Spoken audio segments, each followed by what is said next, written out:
G'day, Poker Beeps. This is Sky with Smart Poker Study. Now, you might be playing with preflop ranges to help you make your preflop decisions for calling and for raising, and of course, for folding.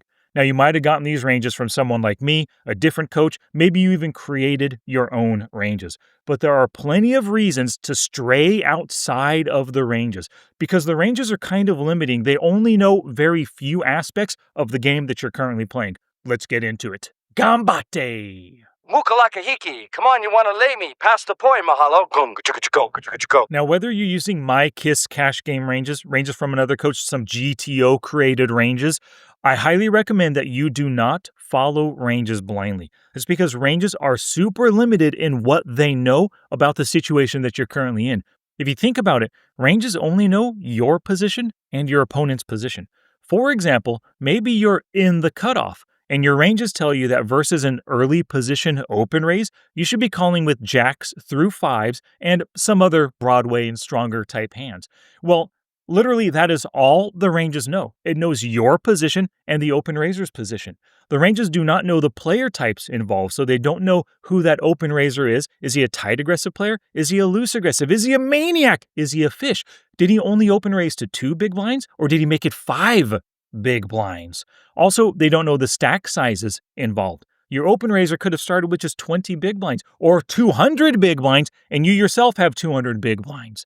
They also don't know any dynamics going on, any past history that you have with that open raiser that might affect how they play and respond to your plays. And they also don't know the remaining players.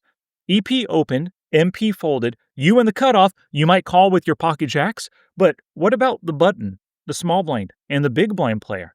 If you call right now, are they all callers and now you're going 5 way to the flop with pocket jacks?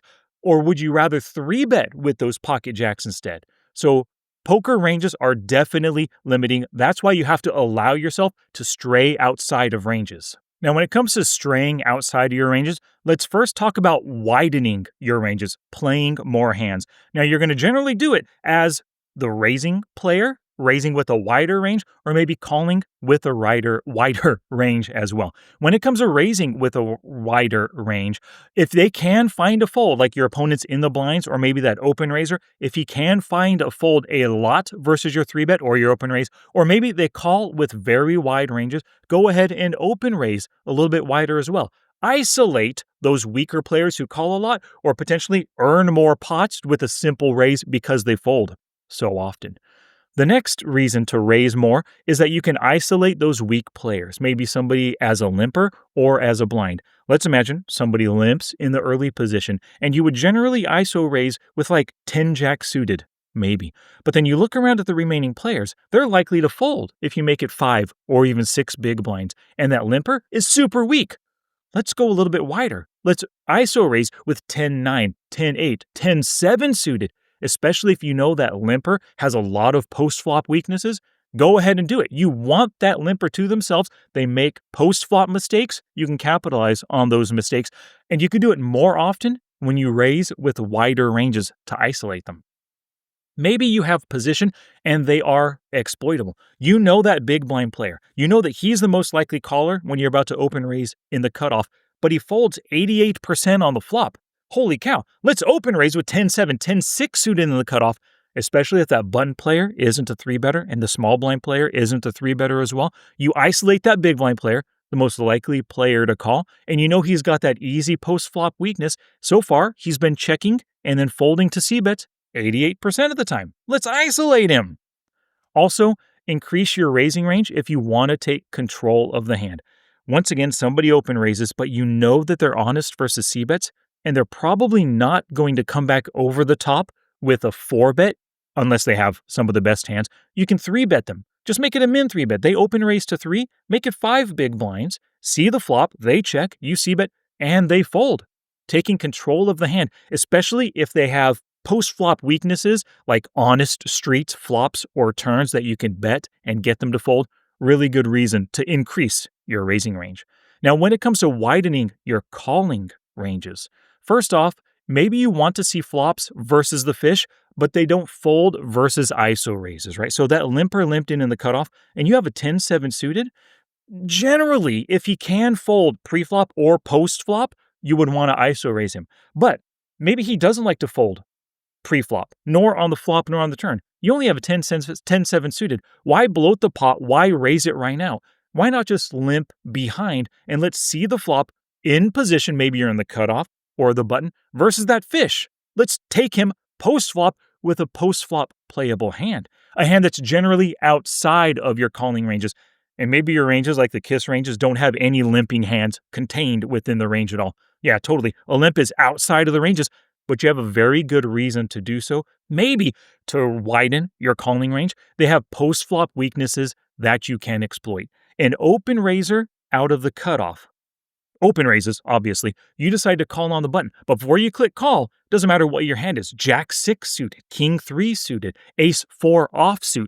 You know that this player is flop honest as the c-better. Or maybe he's very turn honest as a c-better. He c-bets the flop 70% of the time, but it drops to 20% on the turn. You call just so that you can call again on the flop and then bet as soon as he checks the turn, especially if that flop helps you out in some kind of way, giving you draw or pair equity, right? When they have post-flop weaknesses that you can exploit as the caller, that's the key thing. Also, widen those calling ranges when you're up against big stacks. Maybe you want to see the flop and it's a speculative hand like 10-7 suited, like I had mentioned before, but the open raiser has 200 big blinds. You have 200 big blinds. If you hit the flop right, you can make tons of money on that ultra speculative hand. Maybe also there are lots of other callers that you expect. MP open raise, you're thinking about calling in the cutoff, but you know the button, small blind and big blind are all going to call. And you've got that 10-7 suit, you got that pocket fours. Nobody 3-bets, they all call. You're willing to go multi-way with a super speculative hand like that. And then when you see that flop, if a good bluffing opportunity comes up, you're going to bluff. Other than that, you're just going to play it straightforward, kind of like you hit it or quit it on the flop. Probably because you were also allowed to see that flop super cheap by just calling and nobody 3-bet you. And you want to do that with speculative hands, like I mentioned, suited connectors, gappers, as well as those small and medium pocket pairs. Of course, if you don't want to 3-bet those hands instead. Now let's talk about narrowing your ranges when it comes to raising or calling. You want to narrow your raising range if there are lots of 3-betters still to act, especially if like the bottom of your open raising range. If we think about the cutoff with the KISS cash game ranges, 9-7 and 10-8. Go ahead and fold those instead of raising because you've got 3-betters yet to act. Remember, 3-bets are the bane of 2-bets. So narrow your raising range. And basically by narrowing, you're dropping off the weakest raising hands so that you can have more hands with which to defend against the 3-bet.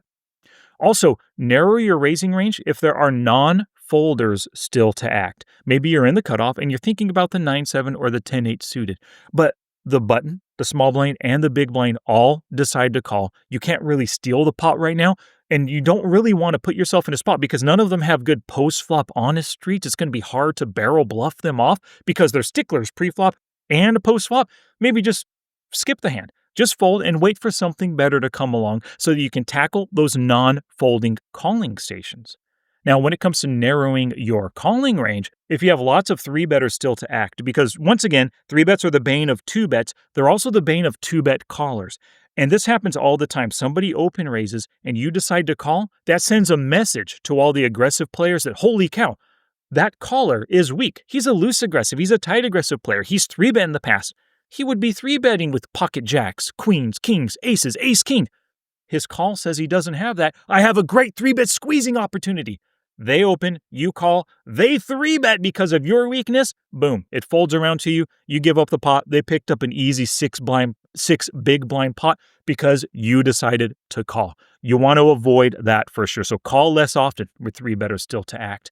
And maybe you narrow your calling range when you hold a very speculative hand and maybe they just have a short stack. Once again, if we take a look at the calling ranges right here, out of the cutoff, I think these are all pretty good. We got King Jack suited, 10-9 suited, Ace Jack suited. Those are generally good to call against anybody, but maybe in a different position. In the big blind, for example, there are some pretty weak hands to call, like Queen Jack offsuit, 10-8 suited right there. Sure, when you call in the big blind, maybe you end the action, but you're up against players who, one has a 20 big blind stack, one has a 30 big blind stack, one has a 35 big blind stack.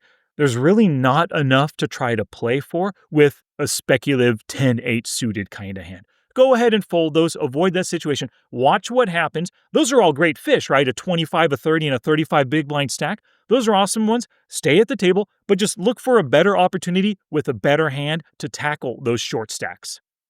Now it's time for you to take action and get the most from this video. First off, please like the video if you like the video, leave a comment down below, and of course, subscribe to the channel.